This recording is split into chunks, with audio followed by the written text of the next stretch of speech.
Hello, मैं Sanjeev Kumar Lohianagar mount Carmel में biology का टीचर हूँ। I am PGT teacher biology. तो हम लोग को क्लास तो बहुत पहले शुरू करना था, लेकिन कोविड-19 के कारण बहुत डिस्टर्ब हुआ। और +2 का जो कोर्स होता है बहुत लंबा होता है, ख़ास करके 11 का कोर्स बहुत लंबा होता है, इसलिए हम लोग को मजबूरी में ऑनलाइन क्लास करना पड़ रहा है। और ये ज़रूरी भी है क्योंकि समय तो निकल ही जाता है। तो मैं आपको सबसे पहले सिलेबस के बारे में बताता हूँ। करीब 22 चैप्टर बायोलॉजी में पढ़ना है 11 में, और 16 चैप्टर 12 में।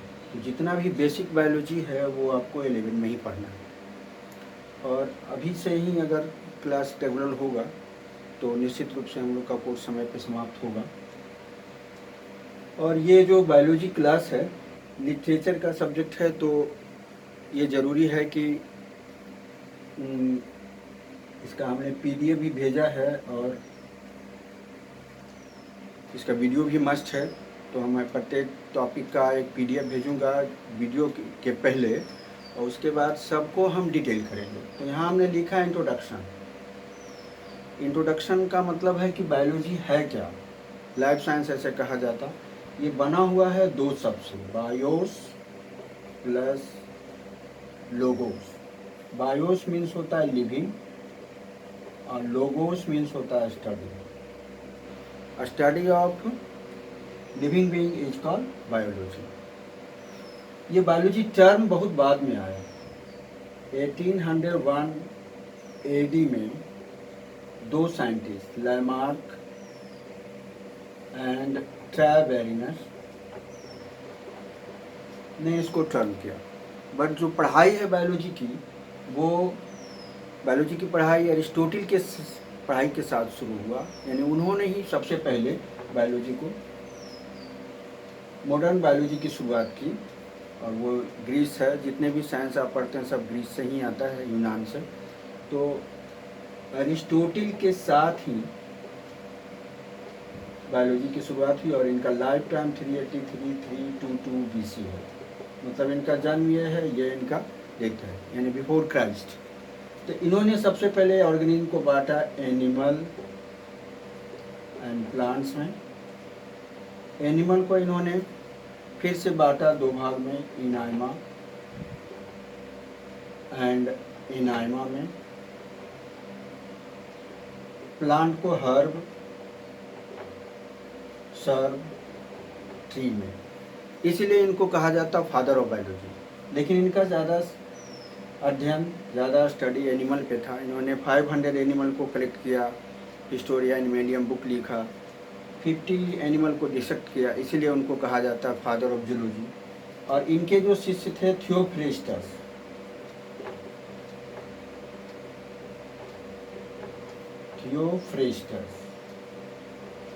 इनको कहा जाता है फादर ऑफ बॉटनी। इसलिए कहा जाता क्योंकि इन्होंने ही सबसे पहले सिस्टमेटिक स्टडी किया, morphological and philological study of botany.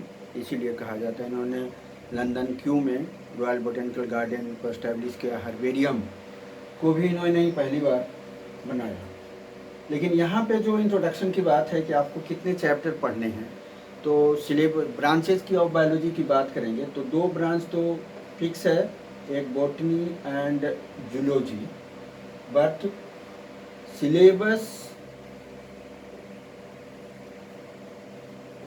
related to our course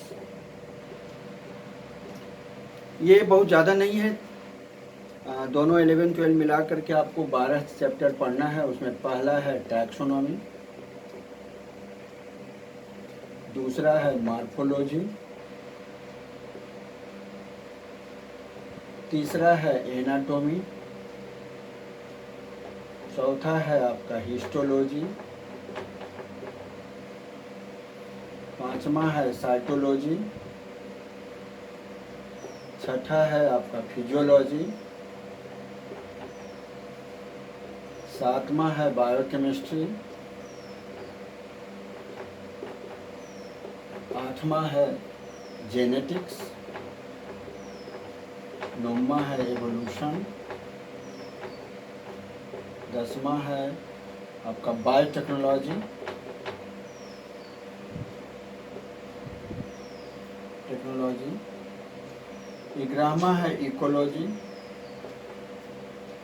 और लास्ट में जो टॉपिक है 11वां आपका है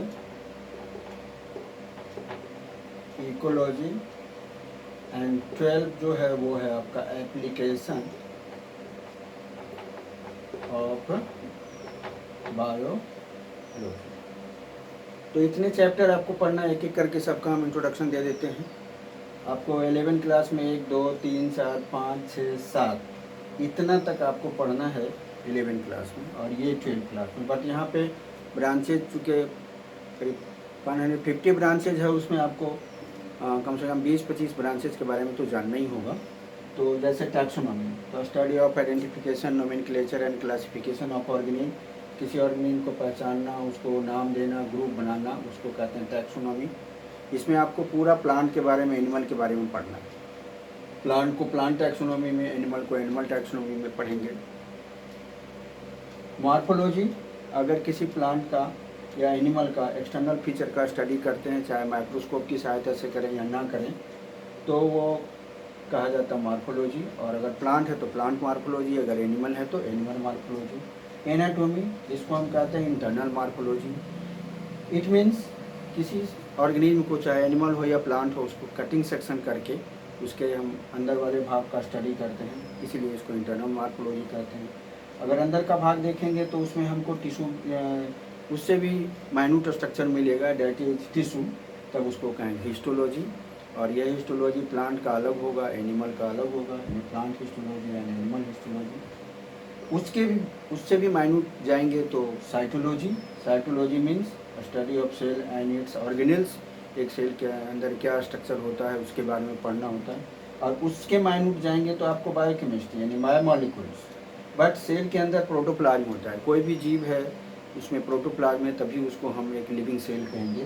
तो उसके अंदर मेटाबॉलिक प्रोसेस चलते रहता है, तो वाइटल एक्टिविटीज़ के बारे में पढ़ना है तो फिजियोलॉजी। यहाँ साइटोलॉजी हम एनिमल प्लांट अलग अलग नहीं पढ़ते, क्योंकि सेल सब सेम ही होता है। फिजियोलॉजी में हम एनिमल और प्लांट फिजियोलॉजी, यहाँ हम एनिमल से ज़्यादा ह्यूमन फिजियोलॉजी के बारे में पढ़ेंगे। सबसे ज़्यादा आपको 11 में यही पढ़ना है। और PMT वगैरह मेडिकल की तैयारी करने के लिए आपको ये सबसे ज़्यादा ज़रूरी है। तो अभी से आप अगर लगातार कोर्स ढंग से पढ़ते हैं तो मेरे ख्याल में 2 साल से ज़्यादा कोर्स पढ़ने की ज़रूरत है नहीं, टारगेट करने की ज़रूरत ही नहीं पड़ेगी, इतना तो हम लोग पढ़ाते ही हैं। बायोकेमिस्ट्री, ये केमिस्ट्री बायोलॉजी दोनों के लिए इम्पॉर्टेंट है। बायोकेमिस्ट्री में हम chemistry related to biology, carbohydrate क्या है, प्रोटीन क्या है, लिपिड क्या है, हार्मोन, एंजाइम क्या है, वो सब हमको इसमें पढ़ना है। तो ये 12th क्लास में ये आपको बोर्ड में भी आ सकता है, तो ये बहुत इंपॉर्टेंट है। यहाँ से आपका ये बोर्ड के एग्जाम का है। Genetics, study of heredity and variation, माता पिता से संतान उत्पन्न हुआ तो कैसा होगा, वो हमको पढ़ना है जेनेटिक्स में। अगर लगातार जनरेशन चलता है तो उसमें चेंज आ जाता है और अपने पेरेंट्स से अलग हो जाते हैं। जैसे हमारे पूर्वज बंदर थे, मंकी, बट हमारा हमसे अंतर है, हम उसके साथ रिप्रोडक्शन नहीं कर सकते, तब वैसे स्पीसीज के इंडिविजुअल को हम नया स्पीसीज कहेंगे, तब उसको कहते हैं एवोल्यूशन। टाइम के साथ वो चेंज करता है। बायोटेक्नोलॉजी, ये भी बहुत इंपॉर्टेंट चैप्टर है। बायोटेक्नोलॉजी मॉडर्न टेक्नोलॉजी, आज आप जानते हैं कोविड-19 के बारे में, RNA उसका जेनेटिक मटेरियल है, तो सबसे ज़्यादा इसी पे काम हो रहा है। वैक्सीन की बात अगर हो रही है तो बायोटेक्नोलॉजी मीन्स RNA क्या है, क्यों म्यूटेशन करता है, क्या चेंज कर रहा है, उसके अगेंस्ट क्या बनाएंगे एंटीजन, एंटीबॉडी, इसका ये सब पूरा आपको पढ़ना बायोटेक्नोलॉजी के बारे में। इसमें DNA के बारे में पढ़ना है, प्रोटीन के बारे में पढ़ना है। और इकोलॉजी, हम कहीं पर भी हैं, गर्मी में हैं, पंखा नहीं चलाएंगे तो गर्मी लगेगी, यानी कोई भी जीव एक दूसरे से रिलेटेड है और अपने वातावरण से रिलेटेड है, तो इसको हम पढ़ते हैं इकोलॉजी से। और लास्ट है आपका एप्लीकेशन ऑफ बायोलॉजी, मतलब हम बायोलॉजी पढ़ते हैं तो क्यों पढ़ते हैं, क्या ज़रूरत है इसका क्या यूज है, ब्रॉडली या नैरली। तो ये आपका इंट्रोडक्शन है। और ये आपके बुक में, सिलेबस में, NCERT में दिया हुआ तो नहीं है, लेकिन NCERT तो बार बार बदलते रहा है। तो ये इंट्रोडक्शन है। इसके बाद आपको नेक्स्ट टॉपिक में हम आपको पढ़ाएंगे डाइवर्सिटी इन लिविंग। तो बस आप इसको एक बार रिवीजन कर लीजिएगा।